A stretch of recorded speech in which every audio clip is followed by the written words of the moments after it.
જો તો સૌથી પહેલા અહીંયાથી રાઉન્ડ લેવાનું, આ રીતે એને ડ્રો કરવાનું.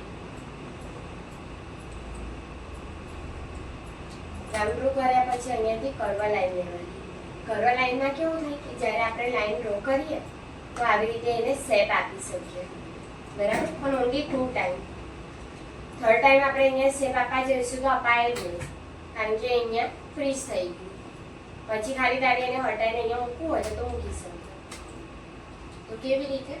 તો અહીંયા કર્સર લાવવાનું અને એકદમ સ્ટ્રેટ લાઈન ડ્રો કરવાની છે. તો પહેલા શિફ્ટ દબાવવાનું, પછી માઉસનું લેફ્ટ બટન અને અહીંથી આવી રીતે લાઈન ખેંચી દેવાની, બરાબર.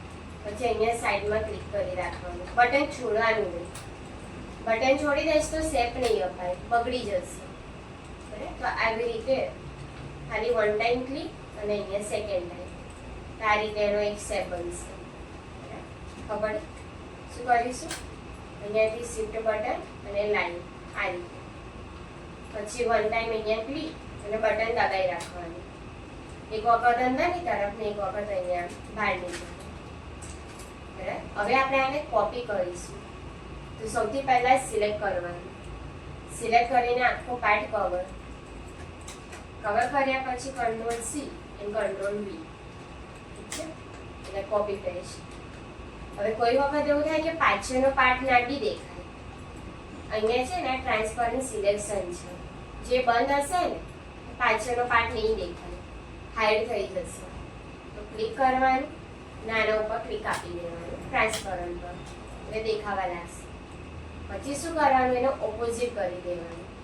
અહીંયા રોટેટમાં આવવાનું અને ફ્લિપ હોરિઝોન્ટલ, એટલે ઓપોઝિટ થઈ જશે. આને મૂકી દેવાનું આની આ રીતે.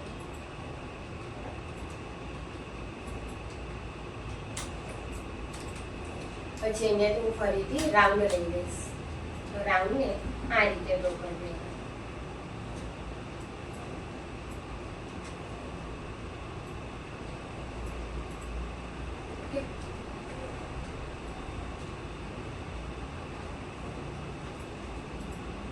નીચેનો પાર્ટ.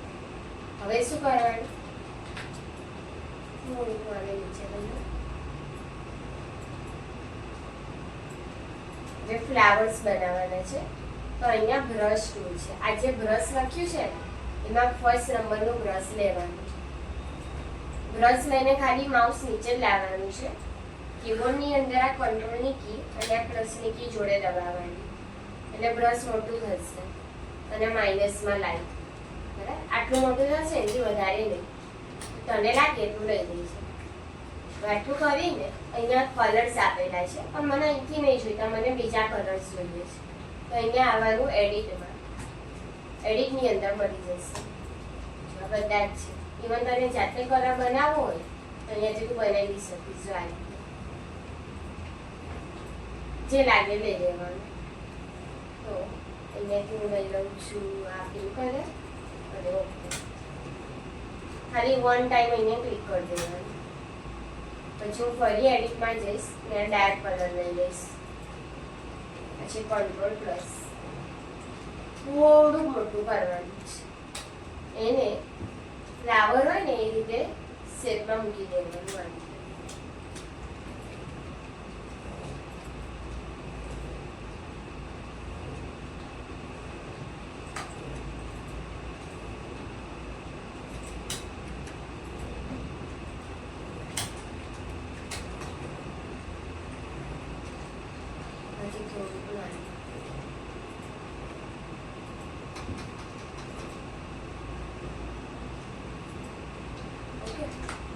પછી અહીંયાથી મેં એક પેરોટ કરાવી દઈએ.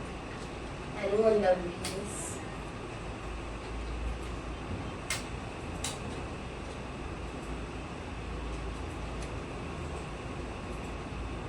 આ રીતે કોઈ બી કલર લેવાનો, તને ઓલી કે મેં જે કલર લીધા અને જે ગમતા હોય લેજે. તારો હાથ કરો લાઈન પર બેસવો જોઈએ. ખબર પડી ને? આવશે ને? ના ખબર પડે તો મને ફરી પૂછી જોવા. આને બી સેમ. તો પછી શું કરીશું? કોપી કરો, કંટ્રોલ C કંટ્રોલ V.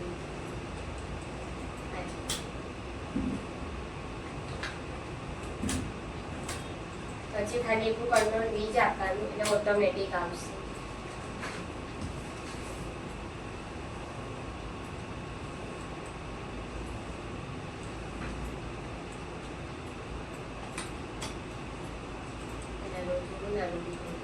અલગ અલગ કલર લેવા હોય તો બી લેવાય, તારે બનાવવા પડશે અલગ અલગ.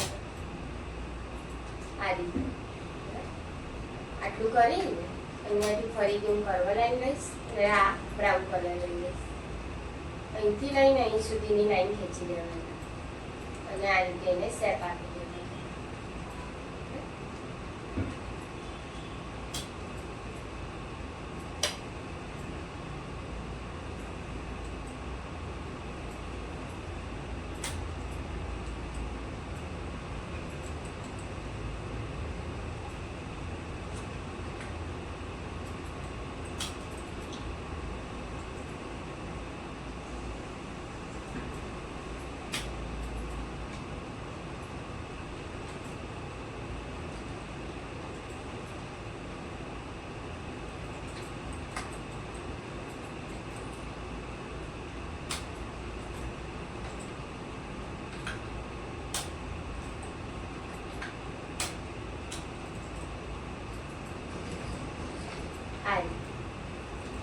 પછી અહીંયાથી હું ફરીથી કર્વ લાઈનનો યુઝ કરીશ કે ગ્રીન કલર લઈ લઈશ.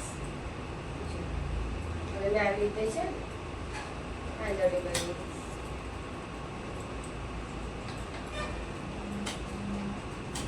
એવી જ રીતે અહીંયા બાજુ કમ્પલસરી નથી પણ બનાવજે, બનાવીશું સારું લાગશે. ખાલી વચ્ચે કોઈમાં છે ને ગેપ ના રહી જાય તો કલર છે ને બહાર સ્પ્રેડ થઈ જશે.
પછી એની અંદર બી કલર, પછી એમાં મેં થોડો લાઈટ મેરોન કલર લઈ લઈશ.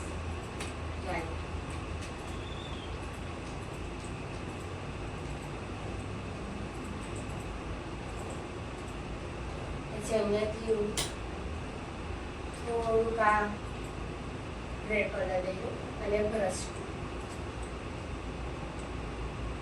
અને કંટ્રોલ માઇનસ.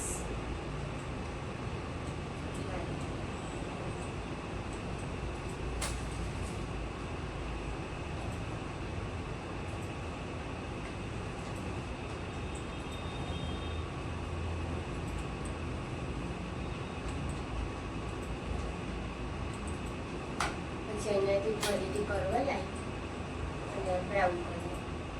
અહીંયા સાઈઝમાં લાઈન મળી જશે, ડાર્ક લાઈન રાખવાની. તો સેકન્ડ નંબરની લાઈન લઈ લઈશું એટલે થોડીક આવી રીતે હલકી આમ પાતળી આવશે. અહીંયાથી આ રીતે આમાં તો તું સીધી લાઈન લઈશ ને તો બી વાંધો નહીં.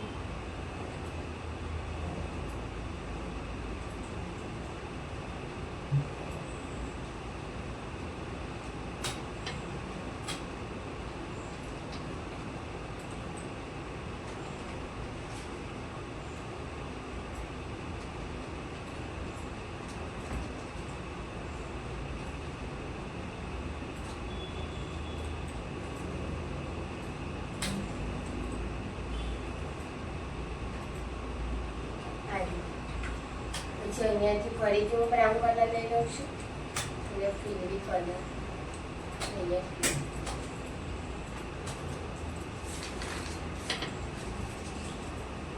પછી નીચે આપણને જે કલર જોઈએ તેમાં બી હું એડિટ કલરમાં જઉં છું. એમાંથી આપણે કયો લઈએ, આ લઈ લઈએ.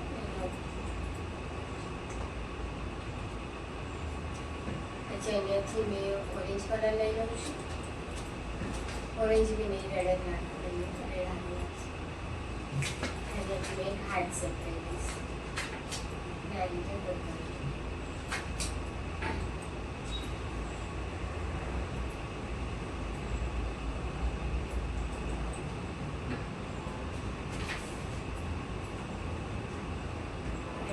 બ્રાઉન કલર જેવો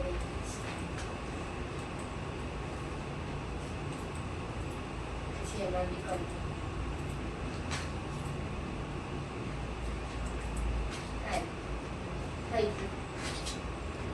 યાદ રહીશ. વેલ પાર્ટ નીચેનું અને એક આ ફ્લાવર સ્વરૂપ છે.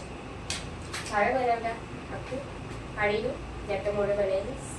સારું, પછી સેવ કરી દેજે ખાલી જેવું ફોલ્ડરમાં. ખાલી નામ રિપીટ ના કરજો, બીજું નામ આપીએ જે કાલે આપ્યું ને એ નામ બીજું આવી છે કરી દે પછી.